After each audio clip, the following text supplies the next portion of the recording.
Bienvenue sur ma chaîne d'actualité.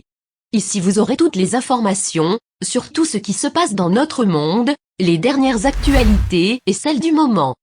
N'hésitez pas à vous abonner, et à activer la cloche de notification pour ne rater aucune des prochaines vidéos. 13e jour de guerre en Ukraine et les forces russes continuent leur avancée vers le centre du pays en partant du sud. Marioupol, centre portuaire de la mer d'Azov, est toujours en état de siège et c'est maintenant au tour d'Odessa d'attendre l'avancée de l'armée de Vladimir Poutine. Plus au nord, la ville de Soumy, située près de la frontière russe, a été durement bombardée cette nuit. Selon un dernier bilan fourni par les services d'urgence ukrainiens, au moins 21 personnes ont été tuées. D'après une source au sein du département américain de la défense, citée par Reuters, Vladimir Poutine aurait déjà jeté dans la bataille 100% des forces qu'il avait positionnées à la frontière. À la télévision, il a assuré qu'il s'agit uniquement de soldats de métier. Les soldats conscrits ne participent pas et ne participeront pas au combat. Il n'y aura pas non plus de conscription supplémentaire de réservistes.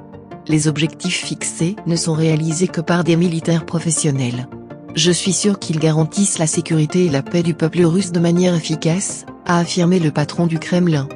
Pendant ce temps, dans les rues de Kiev, l'hymne national ukrainien retentit encore une fois alors que ce mardi matin, le président Zelensky a pris la parole dans une nouvelle vidéo. Il a laissé exploser sa colère contre les Occidentaux. La faute en revient aux envahisseurs.